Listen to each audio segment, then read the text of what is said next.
All right, hey everybody. Good. Wait for people to start coming in. But for everybody who's going to be watching this on YouTube later, good to see you.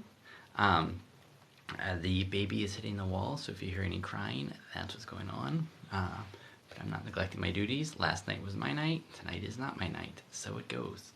Hey, Courtney, thanks for being number one. Oh, and I didn't get to draw the card for today. So, in the Alchemical deck by Robert Place, which is pretty much the only thing I'm using this year, gonna draw a card for this session.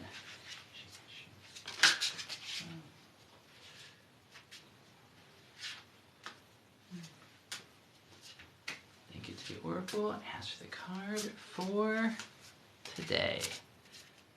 And it is, holy shit, it is the world.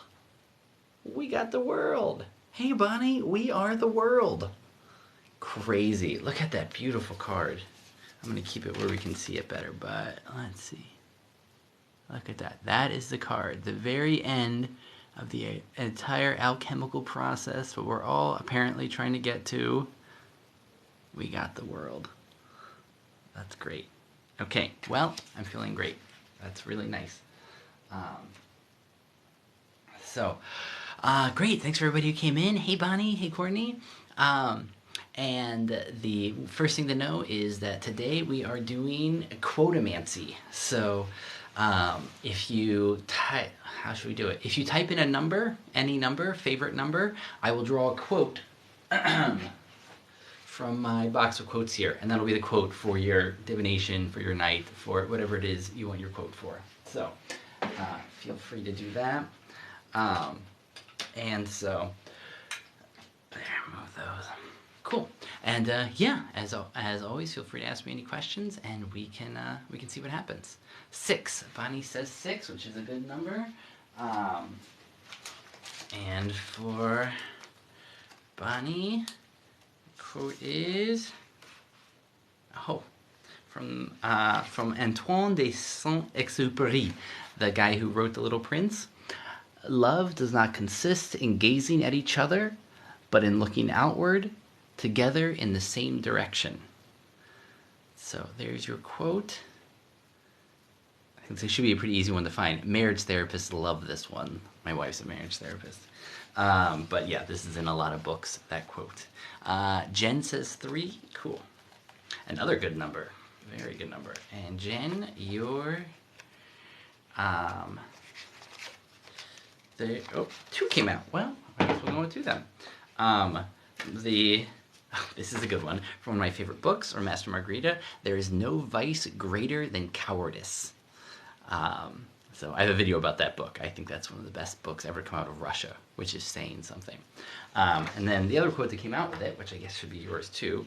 This is a famous one. From the Rubaiyat of Omar Khayyam, here with a loaf of bread beneath the bough, a flask of wine, a book of verse, and thou, beside me singing in the wilderness, and wilderness is paradise now.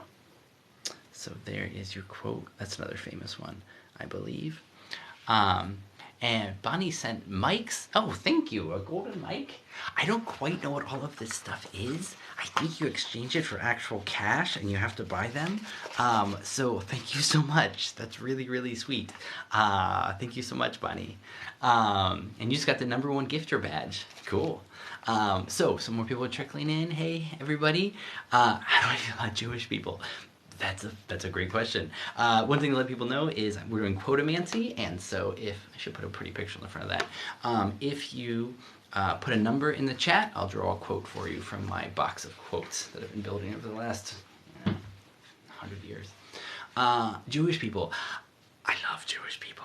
A lot of people have thought I was Jewish over the years because of how much Yiddish I throw into everyday conversation, and how many Jewish girls I have dated, and how much I adore a lot of the Jewish writers, especially, where is he? He's in my kids' room. Shalom Achaim. I think he is one of the greatest writers who ever existed.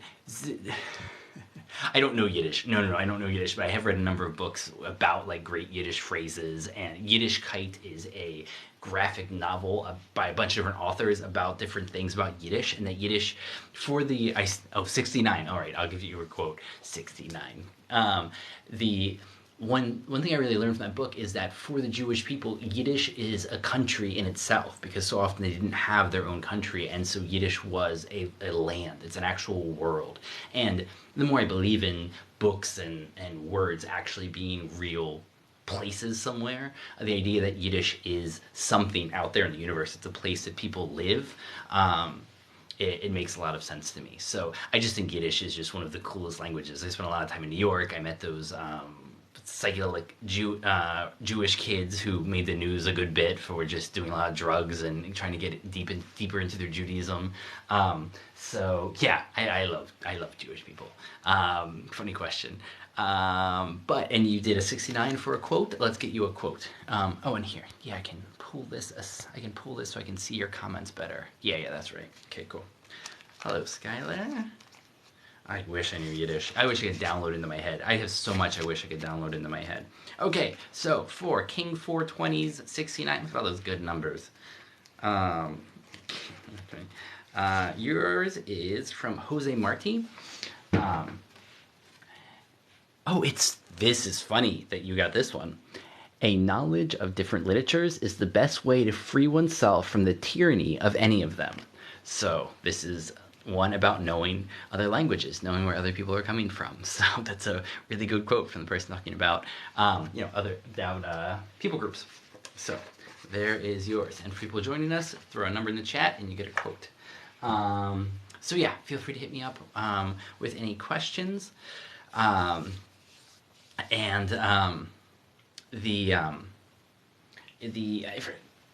water. And for the people who join, just so you know, the card we got for this live was the World and Robert Place's Alchemical deck, which is pretty amazing. This is the first time I've ever gotten this card. I've only had this card since Christmas, this deck since Christmas, and so this is my first time getting that card. It is an amazing deck. Hey Skylar, good to see you. You just posted about the World this morning? Good for you. It feels like a synchronicity kind of day. And so for Skylar's 72, this sounds right up your alley, Skylar. From Robert Shaw. You don't see something until you have the right metaphor to let you perceive it. And so that is a great quote. Actually, it's one that's really close to my heart, because my entire book series, where's the elephant one? So for people who don't know, I have a graphic novel series I've been working on for 7 years, about this plant, which I'm not going to say out loud. But the whole metaphor that made me choose Moby Dick to explain the science of this plant is because I needed to explain the human brain, and I needed to explain the endocannabinoids that we've realized were swimming around in there. That's the reason this plant works so well for us. The molecules it makes are similar, or work in a similar way, to molecules we already have, which is true for so many of the things that we take. That's why morphine tastes so good. It's because we actually already make morphine and things like morphine in our brain. And so my entire metaphor was, treat the human brain like an ocean, because the ocean is very mysterious and the brain is very mysterious. You have all kinds of fish and creatures swimming around the ocean that we might know that they're there. We don't know what they do. We don't know how the whole ecosystem works at all. We know much more about other galaxies and the surface of the moon and the sun than we do about what's happening inside our own ocean. And that's true for our brain as well. And so as I was thinking about this, I started calling anandamide, which is the first endocannabinoid neurotransmitter ever discovered, I started calling it my great white whale. and I didn't know what that really meant. I just knew it was for Moby Dick. And so on my last research trip, I took Moby Dick along as my one big fat book to read, and it was amazing. Like, not only did I love the book like I've loved few other books in my entire life and connected with it viscerally right away, it was also so obviously the way I was going to describe this plant, because the entire 135 chapters was exactly the flow I needed to fit in the entire human story with this plant. Captain Ahab would be the war on drugs and prohibition, and then the hunt for the whale would be the human hunt for what made this plant work, and what we found in the plant and what we found inside our own brains that corresponded to it. So it's really 135 chapter metaphor, and so to get that quote right now, I don't know, it's very close to my heart. So yes, Skylar, it is all syncing up. And wait, morbid, you got the world today too? Okay, that's great. That's fucking great. That's good for you. Lise, have I read Jodorowsky's The Way of Tarot? No. I've browsed it, I've bibliomanced with it, and I've watched some stuff by him, but I haven't actually gone through the whole thing. My wife and her mom are reading it this year, but I don't know him that well. So it's one that I want to get into, but the main thing I picked up from him was that mandala video that I did last week, I guess, where you can make a mandala of the entire tarot and kind of get the flow of how it works. So from what I hear from the people I really respect in the tarot world, Jodorowsky, I think it is, someone corrected me, is amazing. So everything I've seen from him is great. I like his take on it. I like that it's not just like academic, and he doesn't think it goes all the way back into, beyond human history. He believes it probably got assembled in, around 1000 AD by some Jews and some Christians and some Sufis all working together to try to lay out what the mystics of them shared, and that's how they created this as kind of a memory palace, just like this memory palace, and that's what the tarot is. And so that made a lot of sense to me. But he said you have to just get to know the cards. You need to get them into your soul. You need to hold them. You need to rub them all over your body. You need to carry them around for days at a time. You need to study them, and you basically need to make love to the cards. Okay, cool, Lise. It's a cool follow-up on this. Yeah, I am excited to read it. I very much am. And what's the book in my hand? I'm glad you asked. This is my book. This one is free online at lexpelger.com. This is the very sciencey book I've written so far in my whole story of this plant based on Moby Dick. The one that you can actually buy is this one. This is a beat up old copy, but I just got this republished on Amazon. So you can actually buy a physical copy of my book for the first time in like 6 years. So this one's up. You can also see this free on lexpelger.com. I want queer kids to read this. It's a great queer history about medical marijuana and AIDS and Reagan and all of that shit. So I'm really proud of this one. So anyone can go read it for free, and now you can have it in your hand for free. You can pay for it and have it in your hand. This one's only free. I'm working on trying to reformat it for Amazon's publishing so I can get it up there again. Yeah, I made a deal with the devil. The only person who's going to publish me is Amazon, so I guess I'm going with that. Great. There's a good number of new people here. The one thing to tell you is tonight we are doing Quotemancy. So if you put a number into the chat, I will draw a quote for you. And for anyone who just showed up, the coolest part of the night is that this is the card I drew for our session together tonight. Which, by the way, has to end in 30 minutes because my wife's going to bed early, and it's been quite a time with our sleep lately, as any parents out there knows. It's kind of always a thing. Lise, you adore my wall. Thank you so much. It's been amazing to have people see it, because I've said a time or two that like 5 people total have seen. We've only been in this house like 2 years, year and a half, and so but I've had this wall a long time, just in different moving it around. But not that many people have seen it, and nobody's cared about it at all. Even my dad sat here like a year ago, and he's like, I thought I could ask about it, and I just decided against it. He's probably watching right now. I do remember that, Pops. I do. And so it's ironic that now this is something that opened up most of all, a world of friends online, which I haven't had since like the early days of Facebook. And that's why, if you're not on the Discord Secret Sanctuary, the link is in my LinkTree, and it's just so sweet. It's a whole bunch of nice people. We're sharing the little notes that we make, the books that we like, ideas about all of this spiritual, mystical stuff, like Catholic sex jokes. Like, it's just really nice. You know, it's even better than Facebook in the good old days, because it's you also get to talk about drugs and mysticism. Oh, good. And we got we got all these numbers. Okay, cool. I'm a little behind on the messages. I better catch up. Nice Demon. Good name, Nice Demon. You got to, some same ones tend to come out here. Okay, Nice Demon, you get this one. From a Blake Proverb of Hell. Good one for you, Nice Demon. It is a synchronistic day. So, from Blake's Proverbs of Hell, which is an amazing piece, the bird a nest, the spider a web, man friendship. So, that might be an answer to a question that you have even. But if nothing else, I'd say go read Blake's Proverbs of Hell again, because it only takes you like 20 minutes, and they're amazing. Am I not mirrored? Ask Crasher just here. Let me mirror myself real quick. I think I can do that. Can I only mirror it after? Wait, there's effects. Shoot, give me 1 second. Let's see if I can flip the camera. No, that's just showing my fucking back wall.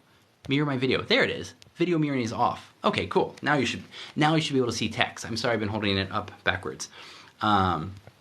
So, and by the way, for people who don't know, I always post this on YouTube like tonight or tomorrow. So if you go to my YouTube channel, you can watch this later for these things. Okay, so Nice Demon got their quote. Next comes a quote for what's your space? What's your MySpace? That's really good. Speaking of space, you're funny. This is so great.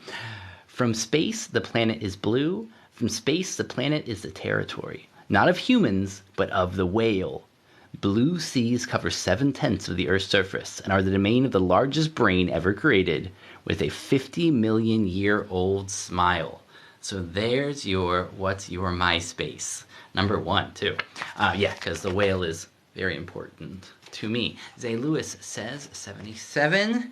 So, you got 2. So, Henry Adams says multiplicity is the only unity that we have. And then underneath it is from Francis Crick. The basic laws of physics can usually be expressed in simple mathematical form, and they are probably the same throughout the universe. The laws of biology, by contrast, are often only broad generalizations. So, I don't know if you're into science, but that is, I think, a very fascinating thing. Math at its basic level just is always there, independent of the human mind. And then biology, which is probably just math at a more complex level, is almost ununderstandable in its complexity by us. So, I better catch up. I got a whole bunch of quotes to do. I think the quotes is kind of a nice way to do it. I don't know. We get to get something here. Oh, Zay, thanks for a rose. Anthony Novo for a 17. Oh, from Aeschylus. So the first great playwright of all, one of the first known playwrights who's still remembered. He who acts shall suffer. This is the voice of the story grown old in time. He who acts shall suffer. That might be an answer to a question you got, but it's unavoidable. Tiller 96, 27 is your number. It's a good number. And yours is from Einstein. Oh, this is a classic quote. Probably a number you've heard this one before. No worthy problem is ever solved in the plane of its original conception. Courtney, you love my wall. Thank you. Yeah, thank you. It's been fun. Go Blake. Oh man, look at all these. Okay, we got 2 more. 3 more. Aster Treadwell with a 26. That's an interesting number. Yours is from, the very last words of Aldous Huxley. Which, if you don't know, Aldous Huxley went out on 150 micrograms of LSD. He couldn't speak anymore, but he was dying naturally, and he texted. He wrote to his wife 150 on the thing, and she knew what he meant, and so he was tripping as he died, and he said, "Our business is to wake up." It's So those were his last words. That might have actually been his typewriter. If you're into Huxley, though, the book by his last wife is amazing. And it gave me the idea of one of my best lines, which is, never put a person on a pedestal till you see the book that their partner writes about them. It flows a little bit better in general language. Never put a man on a pedestal until you read the book his wife writes about him. So I think it's a good thing to remember. Lots of people can talk really well, but Tiki Tuli Taki says 23, and this is from Locke. Every man has so inviolable liberty to make words stand for what ideas he pleases, that no one hath the power to make others have the same ideas in their mind that he has. Interesting quote.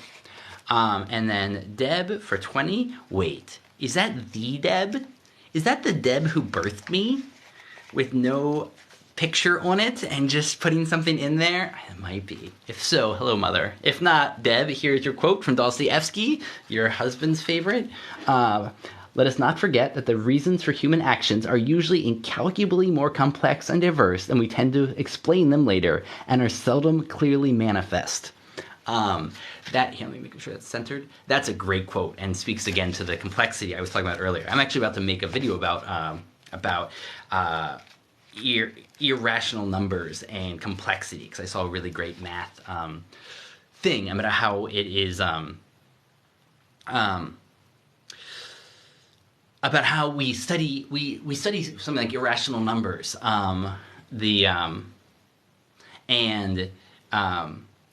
that we don't know what they're going to be used for, and then it turns out later that it applies to something like electricity and electrical theory, and how fascinating is how humans build out this invisible thing in the math world, and only later find out that it applies to real physical phenomena as well. And this speaks to the complexity that comes up in biology, and then even more so in human relations. So yeah, Ocean Brain again, Sega Geometry is real, Zay Lewis sent a rose, thank you. More and more people coming on, so just so you know, we're doing Quotemancy, so if you put a number in the chat, I'll pull a quote out of here.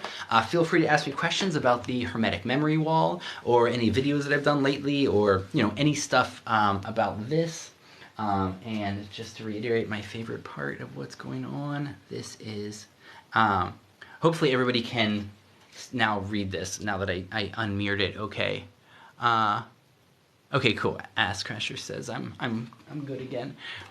So that's who I trust. Ass Crasher's my wing person.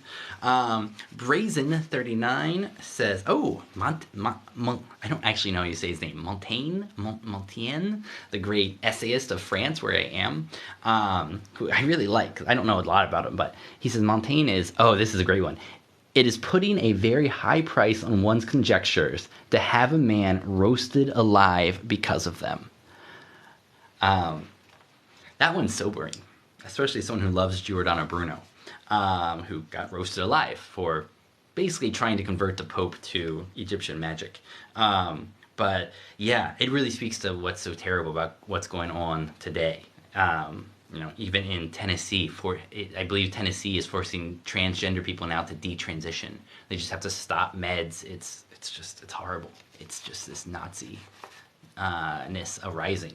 And the worst part about Nazi stuff is it doesn't come from the leaders usually nearly as much as it bubbles up from the bottom, and there are leaders there to take advantage of it.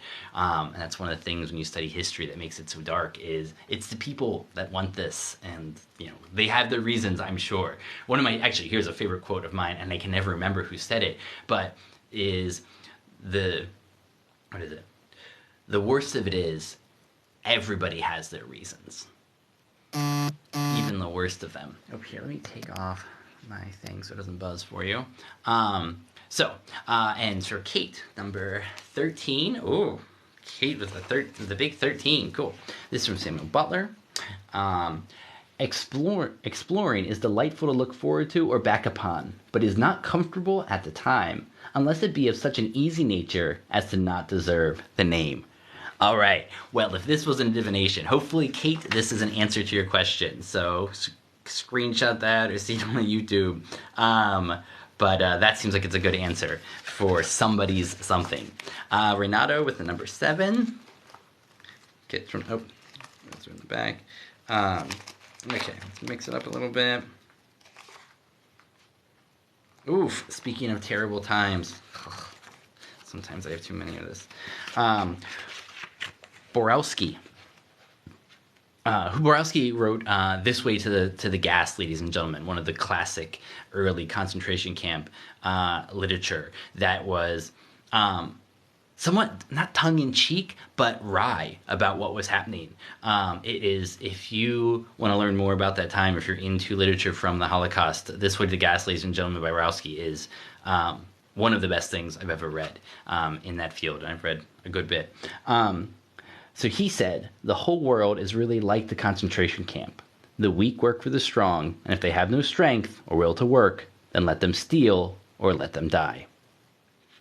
So, not your happiest quote, but a very, very true one about the world. So that was for Renato, I believe. Please let me know if I missed you. I think that was Kate and then Renato, and I didn't miss anybody yet. Yurka with 33. Yeah, feel free to ask any questions, as always. I only have about 15 minutes left because we're going to bed early because of sleep here. Oh, another Blake's Proverb of Health. This is actually one of my favorites because I'm not quite sure what he means by it. Maybe you all have ideas.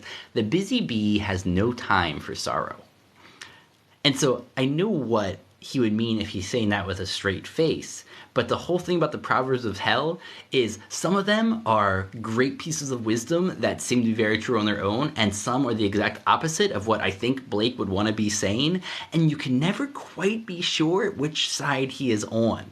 And so as someone who grew up in a very Germanic place, I like working, and it keeps me happy, and it keeps me distracted from, like, the addiction part of myself, which is, bored and spiteful and self-loathing. And so being busy is very helpful. But I suspect that isn't actually what he meant when he said this. So I'm curious. Hopefully this will help you.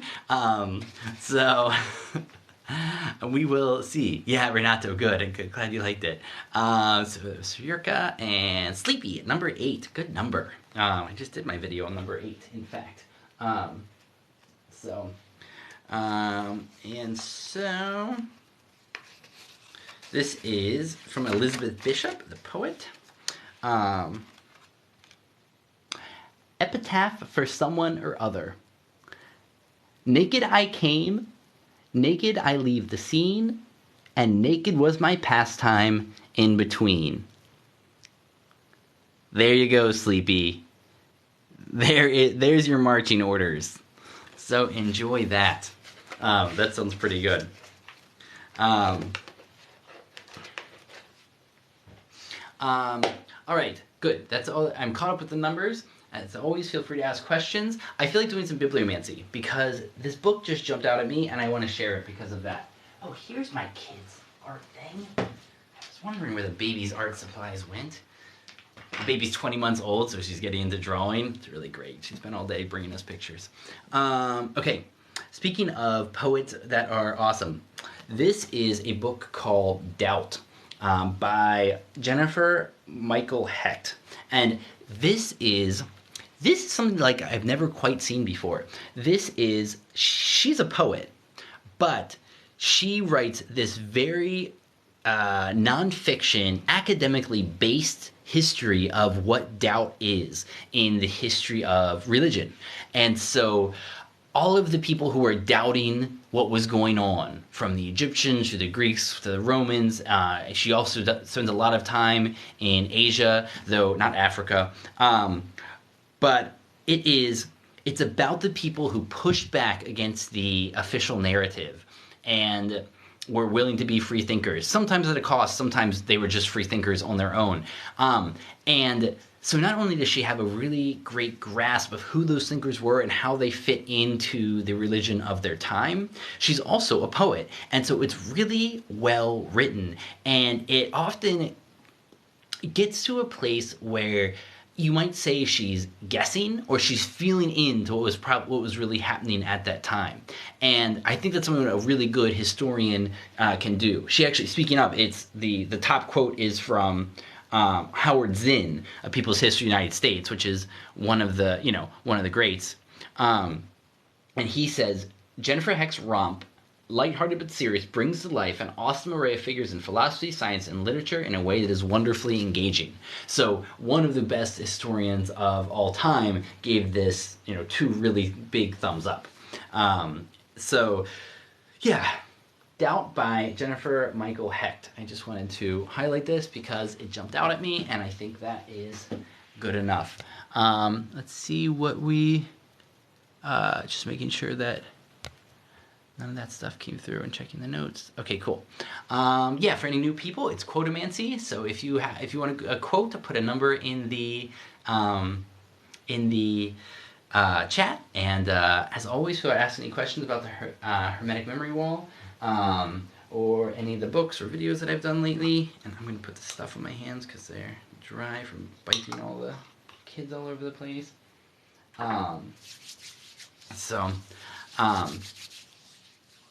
Sleepy, yeah, I'm not sure what your quote means either. All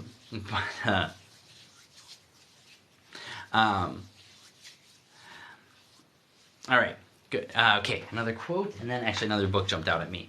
So I'll do that next, unless the question comes through. Oh, this is a big one. Oh, this one we already did. Let's give you a new quote. GG19. Shake up the quote box. I have some more quote boxes. I should organize them into a big quote orgy. All right. This was on my wall in my house in New York, the Slow House on K Street, a couch surfing place we had there. But because I love this line, hopefully this means something to you. But if you are into Dostoevsky, a brazen face and a Karamazov conscience. Because the Karamazovs were not always monsters, but not always saints either. So maybe this is also just saying, read some Dostoevsky, read the Brothers Karamazov. So yeah, this is your quote, Gigi, a brazen face and a Karamazov conscience. Or it might be talking about somebody in your life or you. So it is the cool part about divination. It's why I believe in so many of the different types of divination, is because I believe that as much as I believe that there is, especially with the really good ones like the I Ching and the Tarot, that there is some kind of force there. But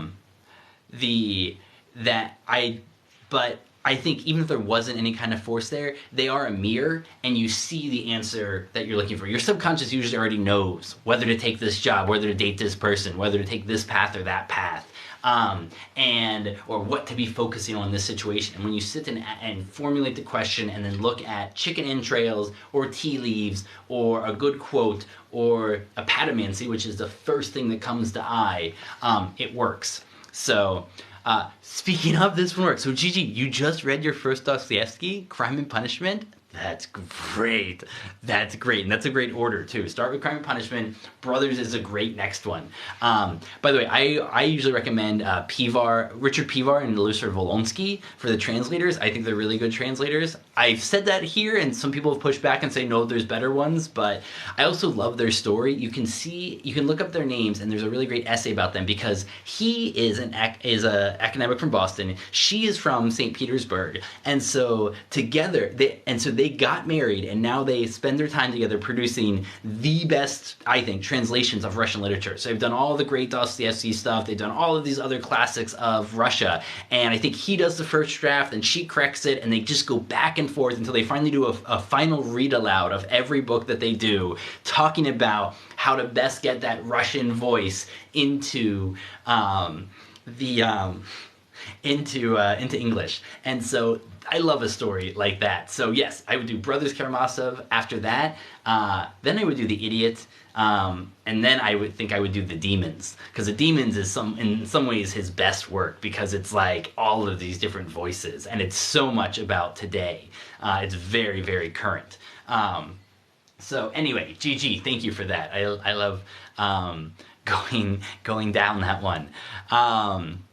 Fractals, yeah, I do love fractals. I have a really great book on complexity, chaos theory, but my books are still disorganized from the move, so I can't quite lay my hand on it. But it's one I'm going to do. It's one I'm going to do a video on soon. Crazy mentioned Crime and Punishment. I've just started listening to it. That's great. That's great. I'm a big fan of audiobooks, by the way. I think the way they can just roll over on you is great. A really great way to learn. What's the translator's name again? It's Richard Pevar, Pevear, and Larissa Volonsky. And so all these, is it normal? I get a ton of people inviting themselves to be on here live. I'm not sure if that's normal. Yeah, so those are the great the great translators, Richard Pevar, Larissa Volonsky. And so and for a couple more people who came in, the first thing to know is this was our card for tonight, which is amazing. The other thing is we're doing Quotemancy, so you put a number in the chat, I'll draw a quote for you. And hey, Kristan, that's cool. Good to see you. Bye. Sorry though, I gotta go in about 10 minutes because it's we're trying to get to bed early tonight, and actually still have to hand in some work. But I did want another book came to eye, and I want to highlight it because I believe in Apatomancy, as I said. I'm actually going to do a stack of books video, and this was on the stack. So I haven't talked a ton about the supernormal lately, or the paranormal. Since this Hermetic Memory Wall got big, I just haven't done many videos about, ESP and UFOs and all that stuff. But it fascinates me, and it's only fascinated me in the last couple of years. And it's only fascinated me because my buddy Laurent Quessy, friend here in France, recommended Jeffrey Kripal to me. And so, if you don't know Jeffrey Kripal, he's an academic in Rice University in Texas. And he had a supernormal experience on no drugs when he was in India, and he got interested in this stuff. And now he is just one of the best popularizers of the fact that for ESP, for UFOs, for so much of this stuff, as a biochemist or anyone who's looking at this, there's science and data there that leads to no conclusions, but leads to, obviously there's a lot more going on than what we know. If you really want to get into the freaky side of it and get into the contact literature, and there's something undeniably fucking weird happening in the world. And for me, in one way, that was really exciting, even though some of it's very, very dark. But I'm kind of used to the dark, It's what I studied a lot of my life, is the evil side of humanity. And so what's great about Jeffrey Kripal is he makes it really accessible for anybody. So if you're into this stuff, that's great. He'll be a great lens for learning more about it. And if you want to turn somebody on who's like, some rationalist materialist in your life, whenever people give me shit about this, I'm like, read one book. Read a Jeffrey Kripal book, or a John Keel book, or a Jacques Vallée book, and then debate me. But if you haven't read one book on this, I'm not going to waste my time with you. Like, why would I waste my time arguing with someone who has never read anything about this? This is, I'd say, one of the best things, because he's talking about, what are the three authors?